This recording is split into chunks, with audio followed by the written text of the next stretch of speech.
Assalamualaikum warahmatullahi wabarakatuh. Perkenalkan, nama saya Senagania, M 2135 Di sini saya akan menyimak dan dari video dari pertemuan 5, yaitu Comment Operation dan Indexes. Baiklah, langsung saja kita mulai update videonya. Belajar database ya yang basisnya adalah relasional. Contohnya misalnya MySQL atau PostgreSQL. Nah, kalau teman-teman misalnya belum pernah belajar dua ini, saya sarankan teman-teman belajar gitu ya. Nah, jadi yang penting sih database-nya berbasis relasional. Ada yang lain sebenarnya ya, seperti Oracle atau SQL Server dan lain-lain. Jadi teman-teman kalau bisa sudah mengerti dulu. Karena sebelum belajar MongoDB, di mana dia adalah NoSQL, itu pastikan teman-teman sudah belajar dulu tentang database SQL-nya. Oke, direkomendasikan teman-teman mengerti bahasa pemrograman JavaScript ya. Nah, walaupun mungkin teman-teman tidak mengerti misalnya gitu ya, itu sebenarnya nggak masalah sih. Tapi kalau mengerti lebih baik ya. Kenapa? Karena MongoDB itu tidak menggunakan lagi SQL, melainkan menggunakan JavaScript ya untuk melakukan operasinya. Oke, jadi ini adalah hal-hal yang perlu teman-teman persiapkan ya sebelum mengikuti kelas ini. Oke, kita akan berkenalan dulu dengan MongoDB itu sendiri. Oke, jadi MongoDB itu merupakan free dan open source database management system. Jadi teman-teman tidak perlu khawatir ya ketika menggunakan MongoDB. Jadi sama seperti MySQL atau juga Postgre gitu ya, dia free dan juga open source. Jadi kita bisa gunakan secara bebas. Nah, MongoDB itu merupakan database management system yang basisnya adalah dokumen. Jadi sebenarnya database management system itu banyak jenisnya. Contohnya misalnya ada relasional ya, seperti MySQL, Postgre. Nah, ada juga yang basisnya adalah dokumen. Nah, salah satunya adalah yang terkenal atau populer itu adalah MongoDB. Nah, MongoDB sendiri itu dikembangkan oleh perusahaan pertama kali namanya adalah Tengen ya. Nah, tapi ini dikembangkannya tahun 2007. Nah, tapi dirilis ke publiknya sekitar tahun 2009. Nah, tapi saat ini perusahaan Tengen ini itu sudah berganti nama ya, menjadi MongoDB Ins ya. Jadi sudah berganti menjadi MongoDB. Dulunya adalah Tengen ini. Nah, MongoDB itu hampir mendukung semua bahasa pemrograman sebagai kliennya. Jadi tidak usah khawatir ya, walaupun MongoDB ketika kita belajar langsung gitu ya, itu menggunakan JavaScript. Tapi nanti kalau teman-teman misalnya belajar membuat aplikasi menggunakan Java atau PHP atau yang lainnya gitu ya, itu juga MongoDB mendukung klien untuk bahasa pemrograman lain, jadi tidak usah khawatir. Nah, yang paling penting adalah MongoDB itu tidak menggunakan SQL ya. Jadi ketika teman-teman melakukan insert, update, delete, perintahnya itu tidak menggunakan SQL. Nah, jadi kalau teman-teman langsung ya menggunakan MongoDB kliennya misalnya, teman-teman harus menggunakan ya JavaScript ya sebagai bahasa utama untuk memanipulasi data ke database si MongoDB-nya. Nah, karena MongoDB ini adalah open source, jadi teman-teman bisa lihat source code-nya itu ada di dalam sini ya. Di website ini adalah github.com/mongodb/mongo. Jadi ini adalah source code dari si MongoDB. Jadi ini adalah open source, jadi kalau teman-teman mau kontribusi juga teman-teman bisa ya. Nah, di sini. Nah, ini kita bisa lihat language-nya, bahasa pemrograman yang kebanyakan digunakan yaitu adalah C++. Jadi MongoDB kebanyakan dibuat menggunakan bahasa pemrograman C++. Oke, sekarang pertanyaannya kenapa ya kita harus belajar MongoDB? Nah, kalau teman-teman coba buka website yang namanya dbengines.com, itu dia punya istilahnya tuh ranking ya, database mana yang paling populer. Nah, ada banyak jenis database. Salah satunya adalah document store ya. Jadi di sini adalah document store database.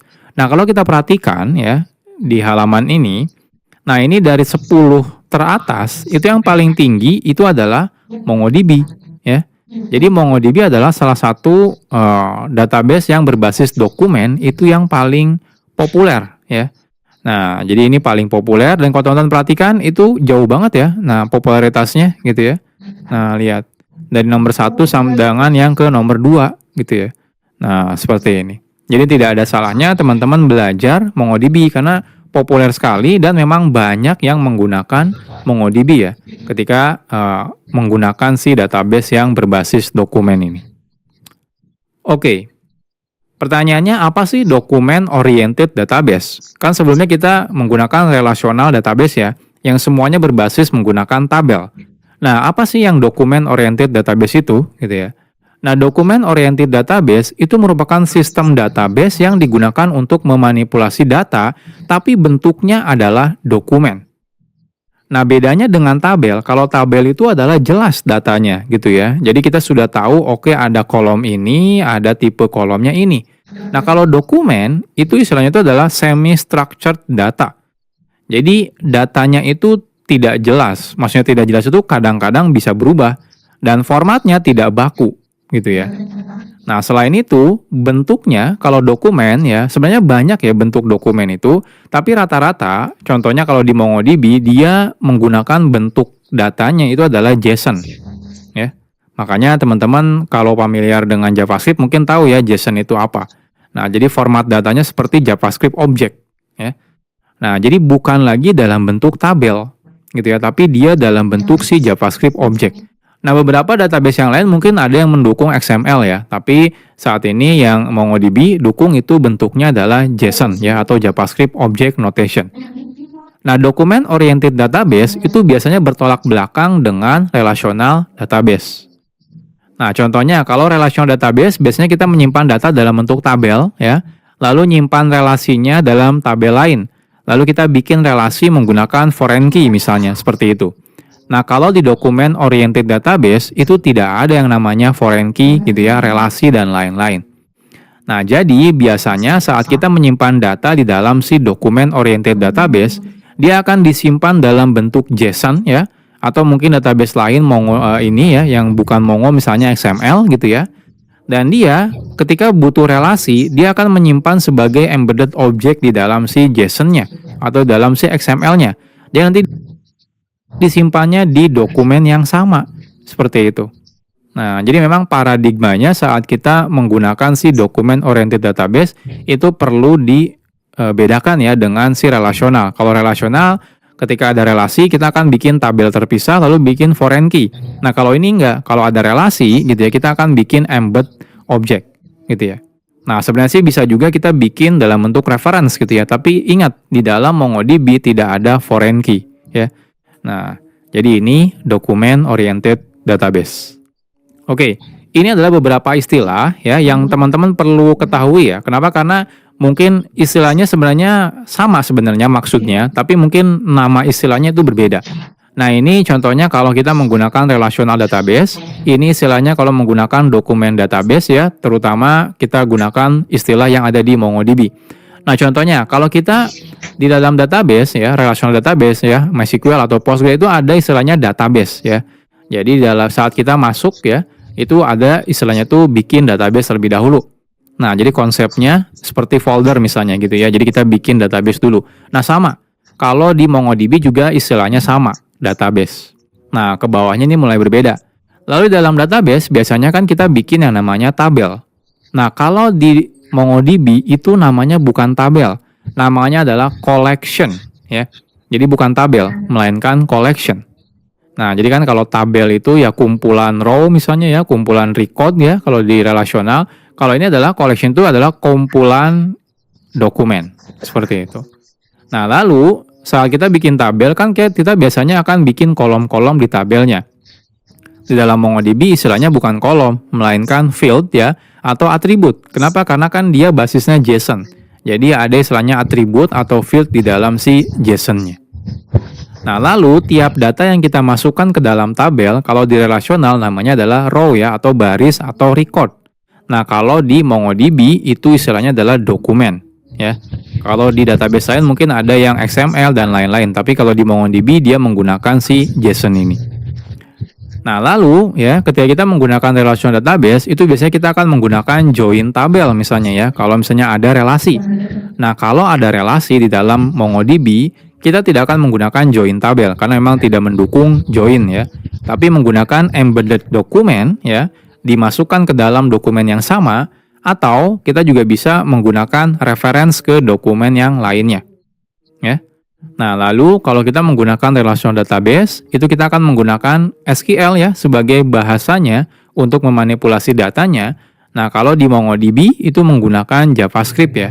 Nah, jadi seperti ini beberapa perbedaan istilah ya kalau kita menggunakan si MongoDB. Jadi teman-teman harus mulai terbiasa ya. Jadi kalau saya bilang ini adalah sebuah collection, itu adalah tabel ya. Kalau kita masukkan masing. Oke. Sebelumnya, pastikan teman-teman untuk download. Jadi kita akan download versi MongoDB yang community ya, yang free dan juga open source. Jadi di sini di dalam produk teman-teman bisa pilih menu yang community ya. Nah ini ada banyak caranya ya untuk download. Nah di sini pastikan teman archive ya, atau silakan ekstrak sebuah file binary MongoD ya. Nah kalau misalnya di Windows mungkin belakangnya ada extension exe ya. Nah ini adalah Mongo Daemon ya, yang digunakan untuk menjalankan nanti MongoDB servernya. Oke, jadi nanti di halaman download ini teman-teman silakan pilih. Saat saya buat tutorialnya ini ya, versi terbarunya adalah versi 7. Silakan teman-teman download versi yang terbaru. Oh di sini platformnya, sistem operasinya teman-teman silakan pilih ya, sesuai dengan sistem operasi yang teman-teman gunakan ya. Misalnya di Windows atau di Mac dan lain-lain. Oh di sini package-nya ya. Nah, silakan pilih ya. Nah, contohnya kalau di Windows kita cek, nah ini mungkin saya rekomendasikan yang zip ya. Kalau MSI itu dia installer ya.